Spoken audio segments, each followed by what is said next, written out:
कार्यप्रणाली को लेके और पुलिस के व्यवहार को लेके, तो ये कुछ मतलब कई सारे बिंदुओं पे बड़ा अच्छा यहाँ के जो अलग अलग नागरिक और मतलब वर्गों के नागरिक थे उनसे फीडबैक हमको मिला और उन चीज़ों पर मैंने मतलब अपने भी विचार व्यक्त किए।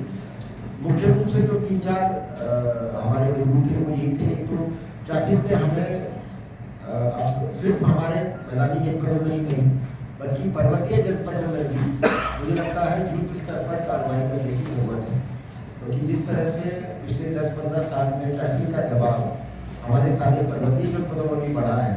अल्मोड़ा में भी जैसा मैं तो पहले रानी खेल तो थोड़ा बहुत वैशाली के लिए यहाँ से पुलिस का आवागमन था, और अब जिस तरह से जागेश्वर हो गया, कसार देवी हो गया, बिंसर वाला क्षेत्र हो गया, इन सारे क्षेत्रों में टूरिस्ट का संख्या में जिस तरह से और तीर्थयात्रियों की संख्या में जिस तरह से वृद्धि हुई है, तो मुझे लगता है कि इसके लिए अब पुलिस विभाग को थोड़ा सा अपने प्रयासों में अपनी सक्रियता में और अपनी मतलब प्रिपेयर जो हमारी तैयारी है इसमें बहुत परिवर्तन लाना होगा।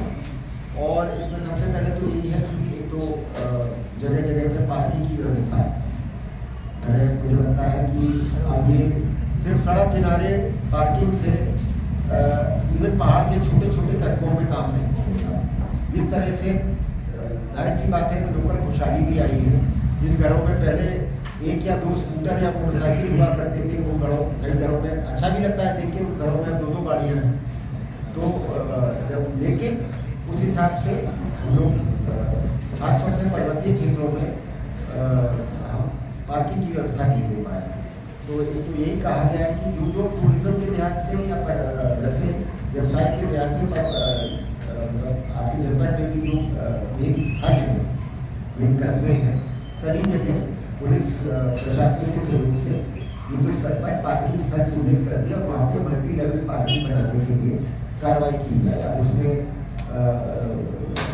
स्थानीय MLA साहब से हम लोग फंड देने के लिए रिक्वेस्ट करें, जिला पंचायतों के पास इसके लिए फंड होते हैं, या बाकी जिला योजना से या और किसी भारत सरकार की किसी भी स्कीम से मानस खंड की योजना बन रही है, आप माननीय मुख्यमंत्री जी ने उसकी घोषणा की थी, तो उसके परिप्रेक्ष्य में भी हम लोग इस पर स्तर पर काम करेंगे।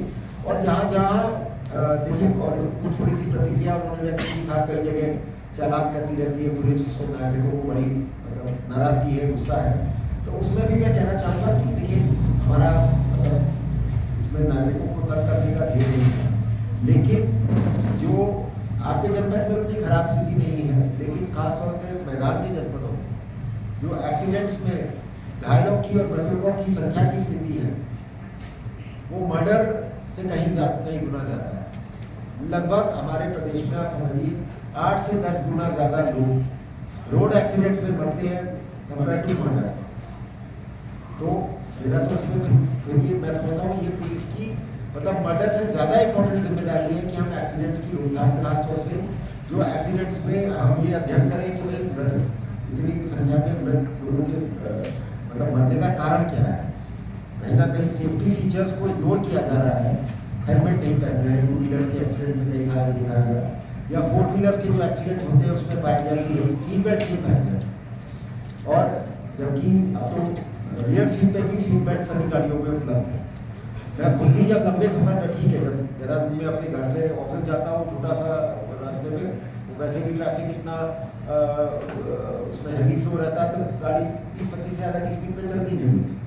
लेकिन जहाँ आप हाईवे पे आ गए, आप मतलब ये तो आपकी अपनी सेफ्टी है कि अगर आप सीट बेल्ट पहनते हैं तो आपके सर्वाइवल के हिसाब से एक्सीडेंट बहुत बच जाते हैं। तो ये हम ये चीज़ का हमें महलवादी में बताई गई हिसाब से महलवादी में 2 हेलमेट का नियम लागू किया जा रहा है और प्रदेश के अन्य शहरों में इसको लागू नहीं किया जा रहा है। तो ये हेलमेट वाला तो मुझे लगता है 2 व्हीलर्स बहुत ज़रूरी है, क्योंकि खासतौर से आप देखिए 2 व्हीलर्स चलाता कौन है, अधिकांश हमारे युवा। सीनियर लोग जब हो जाते हैं तो नेचुरली थोड़ा ज़्यादातर लोग 4 व्हीलर से ही चलते हैं। मैं मतलब अपनी उम्र के बहुत कम लोगों को देखता हूँ जो 2 व्हीलर्स का इस्तेमाल करते हैं। हमने भी जब नौकरी की शुरुआत थी, जब अपनी स्टडी फेज में थी लाइफ की, तो हमने मोटरसाइकिल रखी और मोटरसाइकिल में घूमे, तो लेकिन तो जो उम्र के लोग मोटरसाइकिलें चला रहे हैं या स्कूटर चला रहे हैं, वो उस उम्र में थोड़ा रैश ड्राइविंग भी स्वाभाविक है, को हम थोड़ा सा ध्यान में रखें।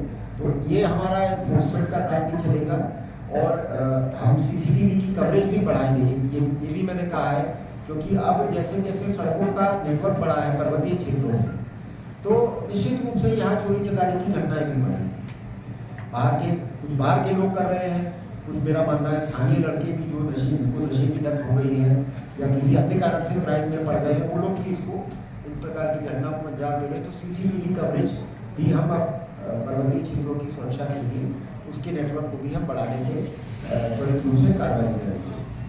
ड्रग्स को लेके मैंने ये कहा है कि एक तो हमने ये अपील की है पेरेंट्स से, गार्जियन से और टीचर्स से कि भाई ऐसा तो है नहीं कि आपका बच्चा अगर स्मैक वगैरह की लत में पड़ रहा है तो पुलिस के सामने वो तभी उसके बारे में जानकारी आए जब वो कोई अपराध या कोई सार्वजनिक जगह पे कोई मारपीट या कोई ऐसी दुर्व्यवहार करे।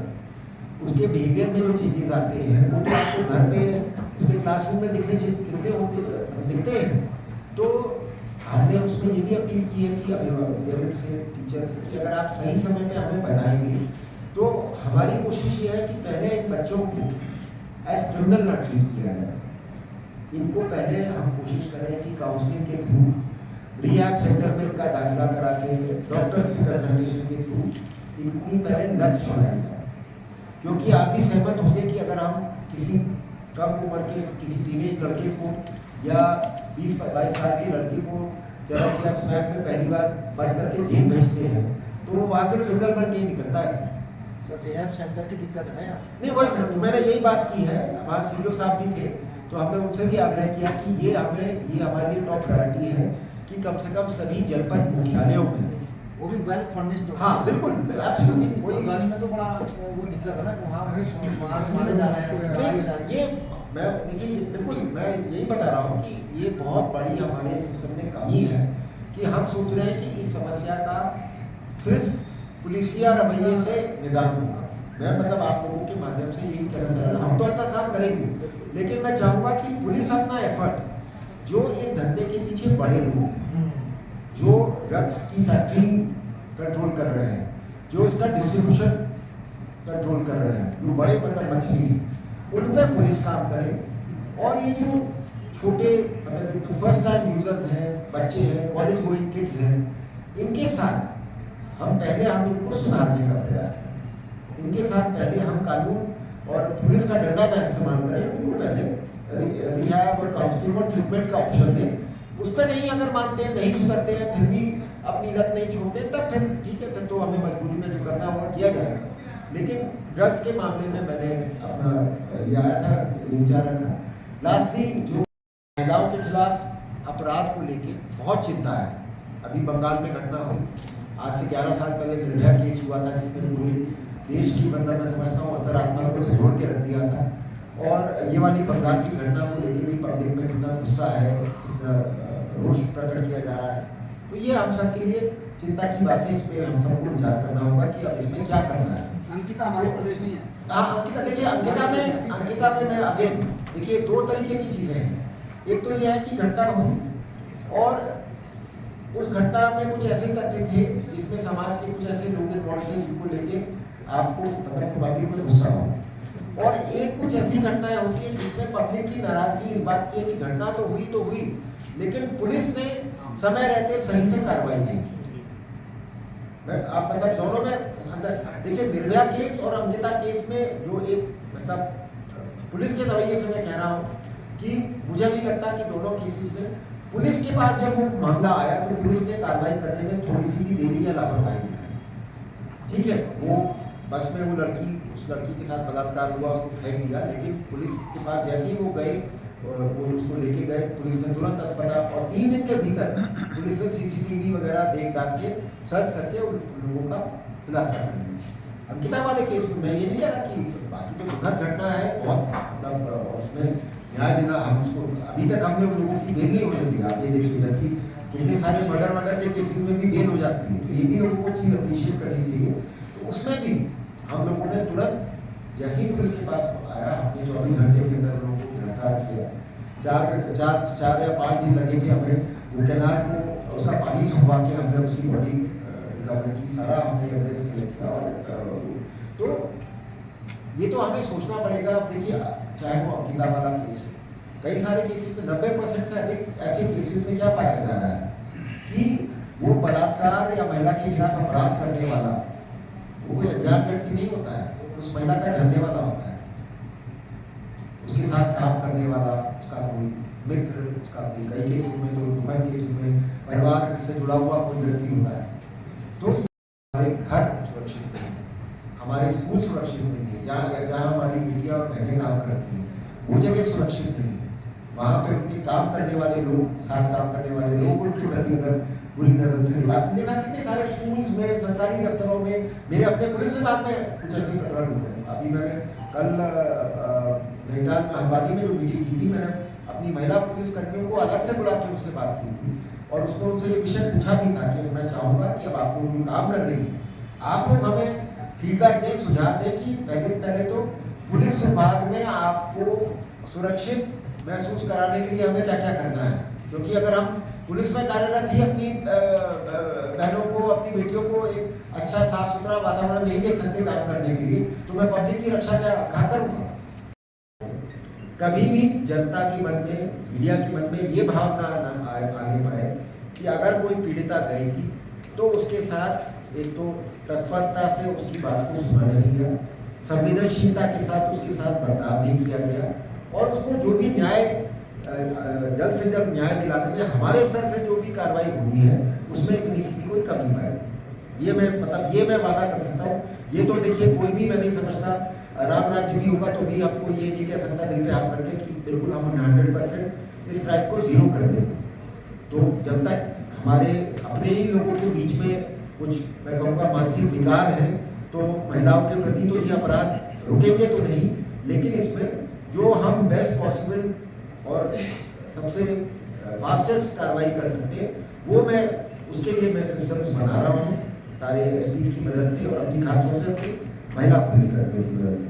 तो ये कुछ मेन चीज़ें थी जिसपे ऊपर भी मैंने विचार रखे थे। मैंने कहा संक्षेप में हमारा प्रयास यही रहता है कि अपराध का राजनीतिकरण नहीं होना चाहिए किसी भी तरीके से। तो जब गंभीर अपराध होते हैं तो मेरा अपना हमेशा से यही रवैया रहा है कि गंभीर अपराधों में पुलिस को साक्ष्य को देख के कार्रवाई करनी चाहिए, ना कि व्यक्ति को देख के।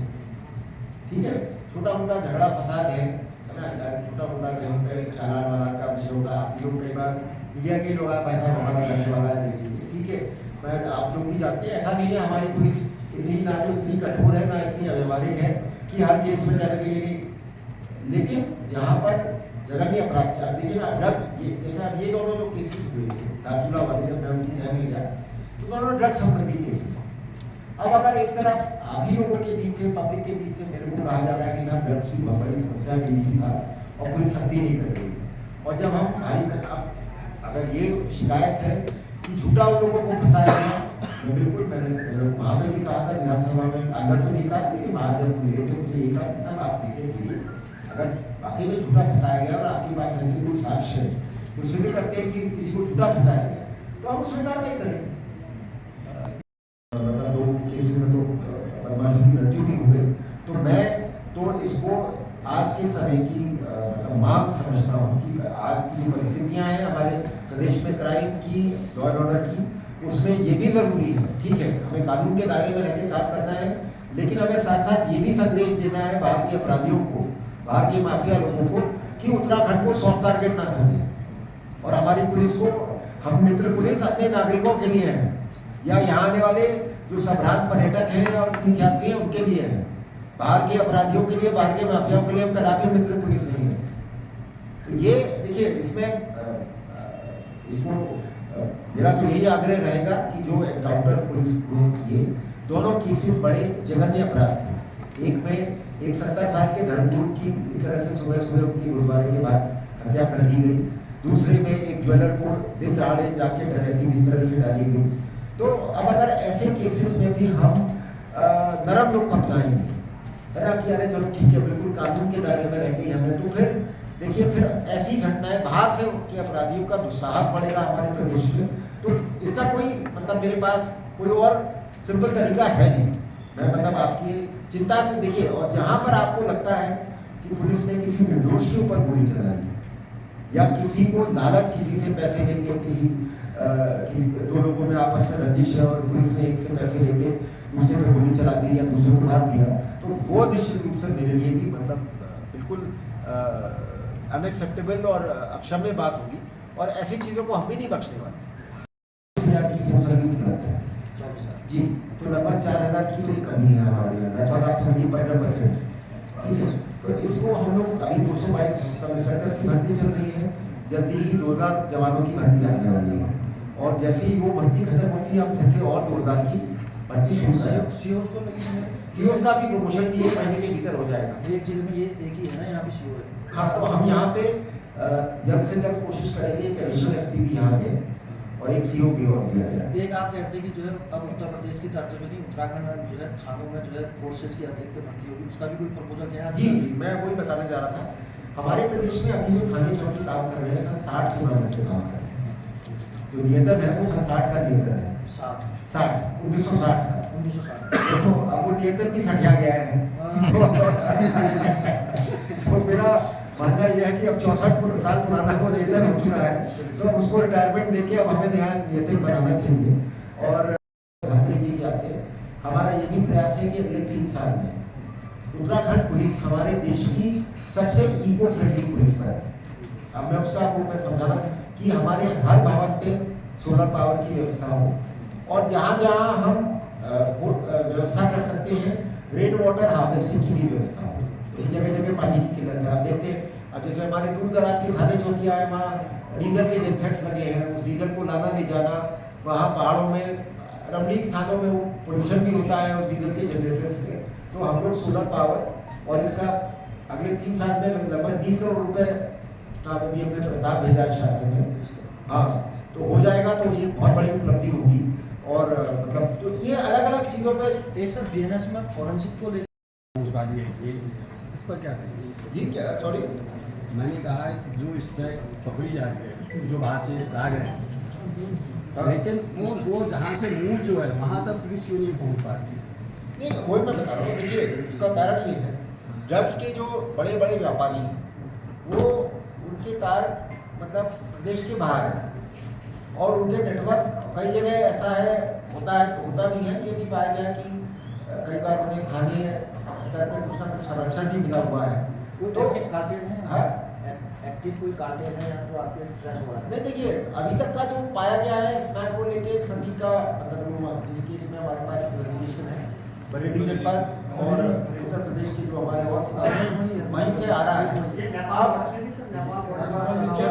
नेपाल को लेके मेरे पास देखिए चरस तो ऐसी चीज़ है, देखिए आप सब जानते हैं यहाँ लोकल हर गांव में उगती भी है, प्राचीन काल से उसका भान है, उसमें सेवन भी हो रहा है। देखिए मैं उसको मेरे लिए स्मैक और जो बाकी नशीली दवाइयाँ हैं जो ज़्यादा एडिक्टिव भी हैं, घातक भी है, वो ज़्यादा बड़ी समस्या है।